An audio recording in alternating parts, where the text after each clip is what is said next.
Welcome back to Lab 4. In this lab, we are going to create EC2 instance and we are going to create an additional volume and we can attach this additional volume into your existing EC2 instance. Let's go back to the lab. Here, I'm creating an instance and you can choose the instance type as any instance type and click choose any one of the image and go to the next. And these are the default options which I'm keeping it as it is. And the storage, so as I explained in the initial discussion, so we can add a new volume here while creating an instance, and this is a EBS and elastic block storage, and this elastic block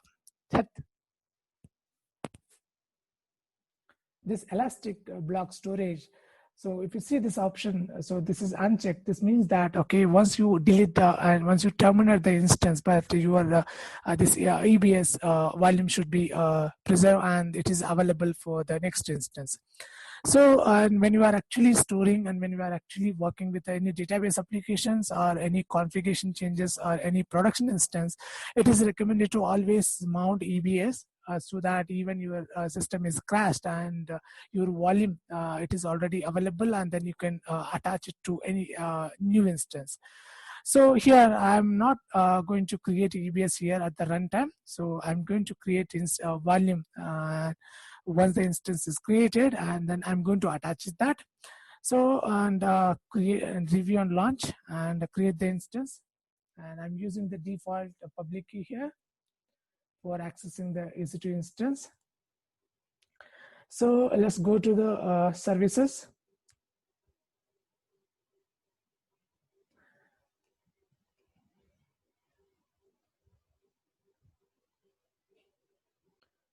Now instance is up and running.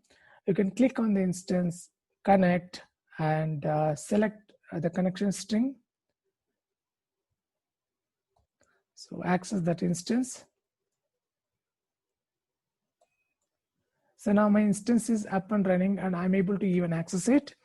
So what I'm going to do here, so when you click on the instance, so if you see the description of that instance and the complete details of the instance, so here I'm using the root device, this is the /dev SDA1, that is a root device which I'm using it here.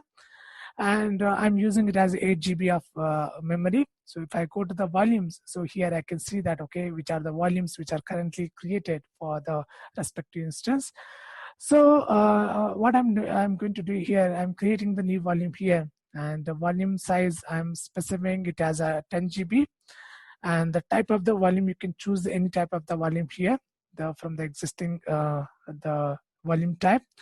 And after doing that, I'm not going to choose any snapshot here. If you choose the any snapshot here, and this 10 GB which comes with the respective snapshot, so I'm leaving it as a blank. And now on the tags, so this tag I can add one tag. This is my additional volume, and additional volume 1.0 version 1.0, and continue and create a volume.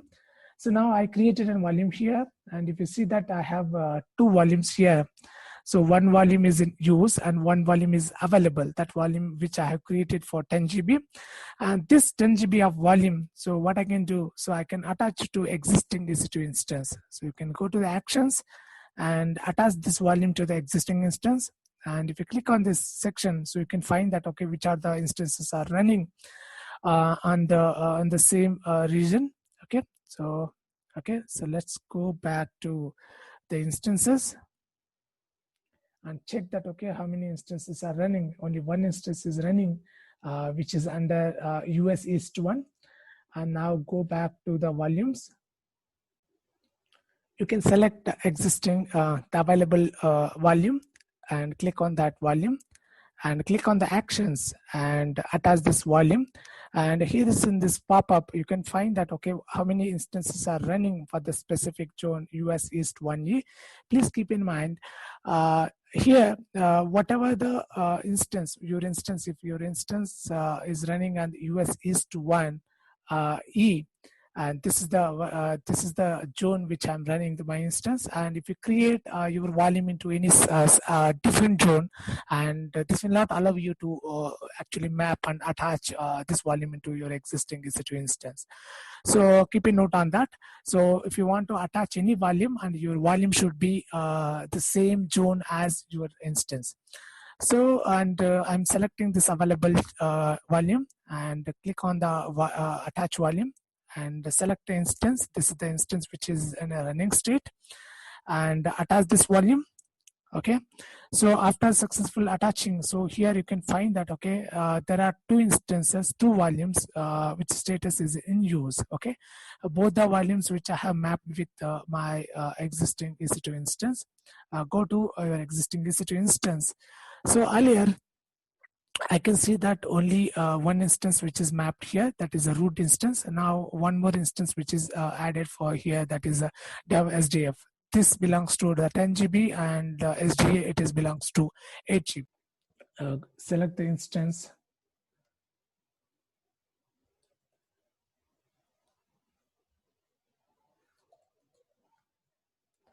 So whenever you are stopping and starting an instance, and there may be a chance, so it will change the IP, because this public IP is a dynamic IP at any point of time. So it will change, it may change. So that's why, so if you want to preserve this IP permanently, so you can go for creating the static IP, and that IP you can assign it to the existing your EC2 instance. But this is again, so if you are using a static IP, that is not going to be add any charge here. But if you reserve and if you create any static IP, and that IP you are not going to use it for any of the missions, then in this case there may be some charges associated for those unused static IPs. Thanks for watching this video, and I hope you enjoyed the video, and you get to know that, okay, how to create a volume and how to attach this volume into existing EC2 instance. Thank you.